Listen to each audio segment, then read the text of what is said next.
Assalamualaikum warahmatullahi wabarakatuh. Alhamdulillahirrabbilalamin. Wassalatu wassalamu ala ashrafil anbiya'i wal mursalin Sayyidina wa maulana Muhammadin wa ala alihi wa sahbihi ajmain, amma ba'du. Yang saya ta'zimi Ketua Yayasan Pondok Pesantren Zainul Hasan Genggong, yakni Kiai Haji Muhammad Hasan Mutawakkil Allah SHMM. Yang saya hormati kepada Rektor Universitas Islam Zainul Hasan Genggong, yakni Bapak Abdul Aziz Wahab BAMAG. Yang saya hormati kepada dosen pembimbing 1, yakni Dr. Muhammad Hifdil Islam MPD, dan dosen pembimbing 2, yakni Tri Nadiratur Rafi'ah MEI. Dan tak lupa pula yang saya hormati kepada kedua orang tua saya yang saya sayangi. Perkenalkan, nama saya Novita Ayu Fatma Kristanti dengan nomor NIM 201207 290602 dari Prodi Ekonomi Syariah Fakultas Ekonomi dan Bisnis Islam. Di sini saya akan mempresentasikan skripsi saya dengan judul Pemberdayaan Ekonomi Masyarakat melalui Koperasi Pondok Pesantren. Studi di Koperasi Pondok Pesantren Putri Zainul Hasan Genggong. Baik, langsung saja. Yang pertama ada latar belakang. Latar belakang di sini menjelaskan mengenai pondok pesantren sebagai institusi pendidikan dan mengembangkan sumber daya manusia yang berlandasan pada nilai-nilai keagamaan yang memiliki peran strategis di masyarakat. Hubungan interaksionis kultural antara pesantren dengan masyarakat menjadikan keberadaan masyarakat menjadi semakin kuat, dan adanya hubungan yang kuat antara pesantren dengan masyarakat menjadikan pesantren lebih kuat dalam melakukan pemberdayaan masyarakat di bidang ekonomi. Dengan kekuatan yang dimiliki oleh pondok pesantren, maka pondok pesantren memiliki potensi yang melakukan pemberdayaan baik dari segi ekonomi, segi sosial maupun ekonomi. Jadi, koperasi pondok pesantren adalah merupakan salah satu sarana pemberdayaan ekonomi yang berada di lingkungan pondok pesantren dalam upaya meningkatkan kesejahteraan dengan mengoptimalkan penggunaan sumber daya yang ada di dalam maupun yang ada di luar lingkungan pondok pesantren. Selanjutnya yang kedua, fokus penelitian. Fokus penelitian di sini yaitu agar penelitian ini tetap fokus dan tidak menyimpang dari pokok permasalahan serta menjadi terarah, maka ruang lingkup penelitian ini memfokuskan pada pemberdayaan ekonomi masyarakat melalui koperasi yang dimiliki oleh Pondok Pesantren Putri Pusat Zainul Hasan Genggong. Selanjutnya yang ketiga, rumusan masalah. Rumusan masalah di sini yaitu berdasarkan latar belakang dan fokus penelitian, maka yang menjadi permasalahan dalam penelitian ini adalah ada dua. Yang pertama, bagaimana bentuk pemberdayaan ekonomi yang dilakukan oleh Koperasi Pondok Pesantren Putri Pusat Zainul Hasan Genggong terhadap masyarakat. Terus yang kedua, yaitu bagaimana dampak dari kerjasama antara masyarakat dengan Koperasi Pondok Putri Pusat Zainul Hasan Genggong. Selanjutnya yang keempat, di sini yaitu tujuan penelitian. Tujuan penelitian ini yaitu berdasarkan rumusan masalah di atas. Penelitian ini bertujuan untuk yang pertama, untuk mengetahui bagaimana bentuk pemberdayaan ekonomi yang dilakukan oleh Koperasi Pondok Pesantren Putri Pusat Zainul Hasan Genggong terhadap masyarakat sekitar. Terus yang kedua, untuk mengetahui bagaimana dampak yang diterima oleh masyarakat sekitar dari kerjasama dengan Koperasi Pondok Putri Pusat Zainul Hasan Genggong. Selanjutnya yang kelima yaitu manfaat penelitian. Manfaat penelitian di sini yaitu sesuai dengan permasalahan yang akan diteliti, maka hasil penelitian ini diharapkan memiliki manfaat bagi ilmu pengetahuan sebagai bahan evaluasi dalam merumuskan dan mengembangkan suatu program ekonomi dan bagi masyarakat sekitar agar lebih giat dalam berusaha. Selanjutnya yang keenam yaitu kajian penelitian terdahulu. Penelitian terdahulu ini menjadi salah satu acuan penulis dalam melakukan penelitian, sehingga penulisan dapat memperkaya teori yang digunakan dalam mengkaji penelitian yang dilakukan. Berikut merupakan penelitian terdahulu dengan penulisan yang dilakukan oleh penulis.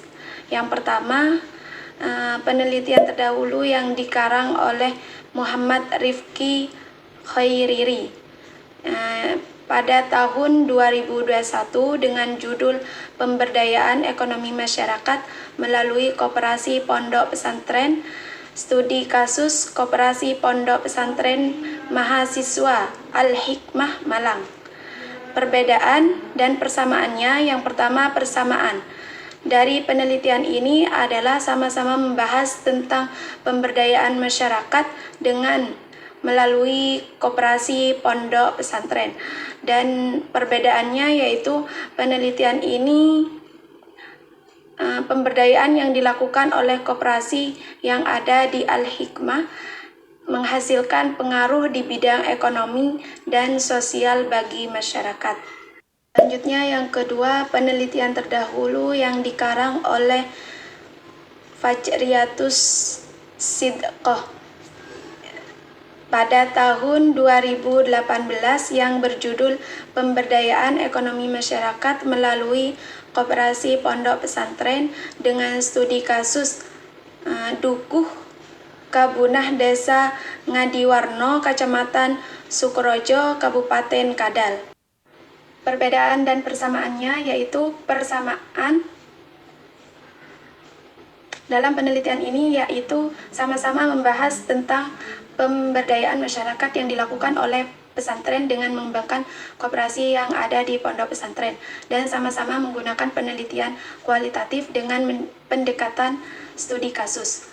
Selanjutnya perbedaan ini, penelitian ini yaitu lokasi penelitian dan membahas mengenai dampak yang diterima oleh masyarakat dan dari pemberdayaan yang dilakukan oleh koperasi pondok pesantren.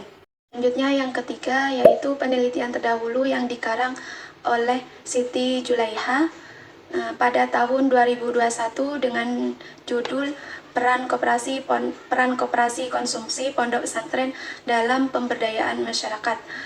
Persamaan dan perbedaannya yaitu persamaannya dari penelitian ini sama-sama membahas tentang pemberdayaan ekonomi koperasi yang ada di pondok pesantren. Sedangkan perbedaannya yaitu lokasi penelitian, dan dalam penelitian terdahulu ini terdapat beberapa strategi upaya ekonomi masyarakat di mana strategi tersebut berupa membuka lapangan pekerjaan dan lain sebagainya. Selanjutnya yang keempat, penelitian yang dilakukan oleh Muhammad Nizar Asrofi pada tahun 2023 dengan judul Pemberdayaan Ekonomi Masyarakat melalui Koperasi pada Pondok Pesantren Al-Muta'alim, Desa Karanganyar, Kecamatan Ambulu, Kabupaten Jember. Perbedaan dan persamaannya yaitu persamaan dari penelitian ini adalah sama-sama memfokuskan pada bentuk pemberdayaan masyarakat dengan melalui koperasi yang ada di pondok pesantren.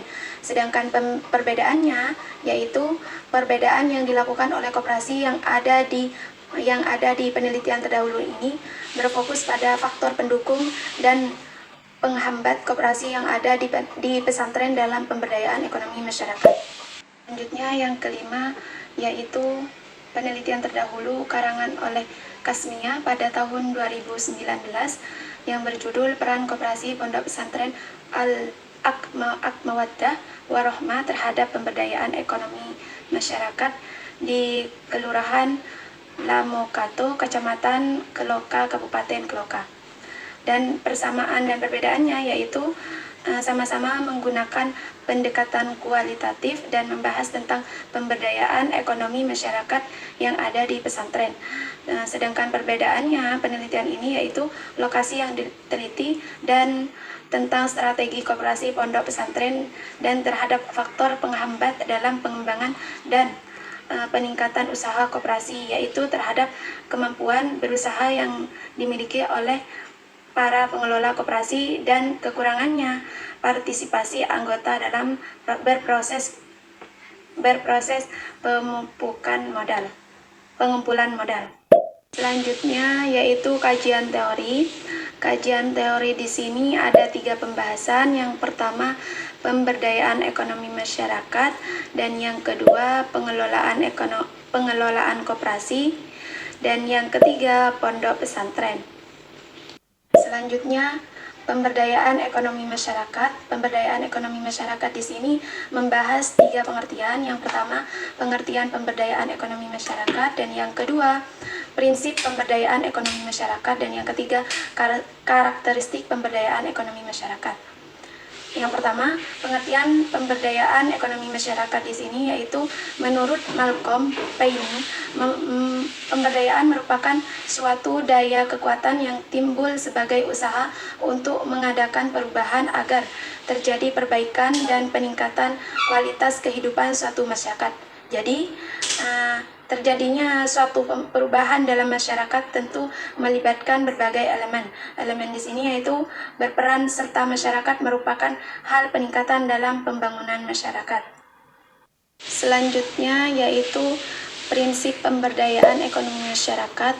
Jadi, menurut Edi Soeharto mengatakan bahwa ada 4 prinsip pemberdayaan ekonomi masyarakat, yaitu sebagai berikut. Yang pertama, proses pemberdayaan menempatkan masyarakat sebagai aktor atau subjek yang kompeten dan mampu menjangkau sumber-sumber dan kesempatan-kesempatan. Terus yang kedua, masyarakat harus melihat dari mereka sendiri sebagai agen penting yang dapat mempengaruhi perusahaan. Dan yang ketiga, masyarakat harus berpartisipasi dalam pemberdayaan mereka sendiri. Dan yang keempat yaitu pemberdayaan melibatkan akses terhadap sumber-sumber dan kemampuan untuk menggunakan sumber-sumber tersebut secara efektif. Selanjutnya yaitu karakteristik pemberdayaan ekonomi masyarakat. Konsep ini meliputi ciri atau karakter pemberdayaan yang berdasarkan 3 hal utama yang bersifat adaptasi terhadap masyarakat, yaitu yang pertama berbasis masyarakat, artinya masyarakat bertindak sebagai pelaku atau subjek dalam perencanaan dan pelaksanaan suatu program pemberdayaan ekonomi.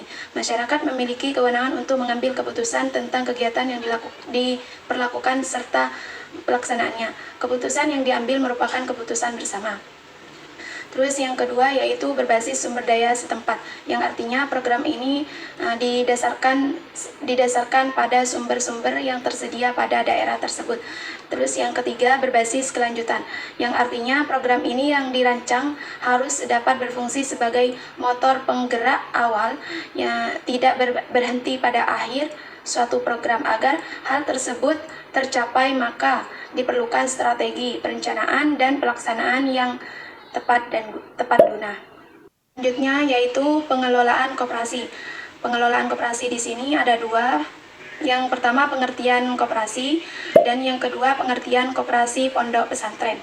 Nah, secara historis pengertian koperasi sendiri yaitu secara historis organisasi koperasi bukan asli Indonesia dan juga bukan berasal dari masyarakat Islam.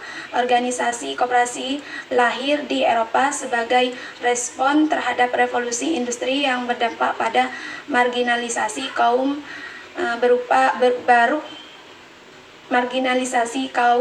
baru pada waktu itu. Demikian, prinsip-prinsip koperasi pada akhirnya diakui secara universal sejak dinyatakan jati diri koperasi oleh internasional, yaitu CO operatif yang disingkat dengan ICA pada tahun 1995. Selanjutnya yang kedua pengertian koperasi pondok pesantren, yaitu koperasi pondok pesantren merupakan lembaga ekonomi yang berada di lingkungan pondok pesantren dan menjadi media yang melakukan praktik kerja. Jadi, koperasi pondok pesantren adalah pondok pesantren yang memiliki bahan usaha yang berbentuk koperasi dan anggota-anggotanya adalah masyarakat pesantren baik yang berada di dalam pondok pesantren maupun di luar pondok pesantren. Selanjutnya pondok pesantren. Pondok pesantren di sini yaitu pengertiannya Pesantren adalah lembaga pendidikan tradisional yang sudah tumbuh dan berkembang beberapa abad yang lalu. Kata pesantren berasal dari kata santri yang diberi awal pe dan akhiran an, menjadi pesantrian yang disingkat dengan pesantren. Berarti tempat tinggal para santri. Sedangkan santri adalah orang yang menuntut ilmu agama. Istilah pondok digunakan di Jawa dan Madura, sedangkan ada yang menyebut surau, yaitu di Sumatera Barat. Pondok pesantren memiliki perbedaan dengan sekolah atau madrasah umumnya. Perbedaan terletak pada tradisi, metode pembelajaran, dan sistem asramanya. Misalnya, pesantren biasanya sangat ketat dengan tradisi kitab kuning. Metode pembelajaran menggunakan slogan dan bandongan serta sistem asrama yang biasanya mengharuskan bermukim selama 24 jam yang dan berpraktikkan ilmu agama yang diperolehnya dalam ritme kehidupan santri. Selanjutnya yaitu kerangka konseptual. Kerangka konseptual di sini yaitu judul saya yaitu pemberdayaan ekonomi masyarakat melalui koperasi pondok pesantren, yang dilakukan di studi koperasi pondok pesantren Putri Pusat Zainul Hasan Genggong. Dibagi menjadi dua. Yang pertama koperasi pondok pesantren sendiri dan pemberdayaan ekonomi masyarakat. Selanjutnya jenis penelitian. Jenis penelitian di sini yaitu untuk mencapai tujuan, maka peneliti menggunakan pendekatan kualitatif. Adapun yang dimaksud dengan pendekatan kualitatif adalah penelitian yang menghasilkan data deskriptif berupa kata tertulis atau lisan dari orang-orang dan perilaku yang dapat diamati. Dalam penelitian kualitatif perlu menekankan pada pentingnya kedekatan dengan orang-orang dan situasi peneliti agar penelitian memperoleh pemahaman jelas tentang realitas dan kondisi kehidupan nyata. Selanjutnya yaitu sumber data peneliti. Penelitian ini tidak menggunakan populasi dan sampel karena populasi dan sampel ini digunakan dalam penelitian yang bersifat kuantitatif. Sedangkan penelitian ini bersifat kualitatif dan tidak bermaksud mengeneralisasikan hasil akhir penelitian dengan kesimpulan deskriptif. Adapun penelitian ini menggunakan dua sumber data, yaitu data primer dan data sekunder. Data primer di sini adalah data yang diperoleh secara langsung dengan mengadakan wawancara dan observasi langsung pada perusahaan sebagai objek penelitian. Terus yang kedua data sekunder. Data sekunder di sini adalah data yang bersumber dari informasi serta bahan-bahan yang berhubungan dengan masalah yang diteliti. Selanjutnya yang terakhir, teknik pengumpulan data. Penulisan ini menerapkan teknik pengumpulan data melalui yaitu ada 3. Yang pertama ada wawancara, yang kedua ada observasi, dan yang ketiga ada dokumentasi. Yang pertama, teknik wawancara di sini adalah proses tanya jawab antara 2 orang atau lebih dengan bertemu langsung dengan narasumbernya. Sedangkan teknik observasi di sini adalah salah satu teknik operasional pengumpulan data melalui proses pencatatan secara cermat dan sistematis terhadap objek yang diamati secara langsung. Sedangkan teknik dokumentasi yaitu adalah data sekunder yang disimpan dalam bentuk dokumen yang merupakan catatan peristiwa yang sudah berlalu. Dokumentasi bisa berbentuk tulisan, gambar, dan karya-karya nominal dari seseorang.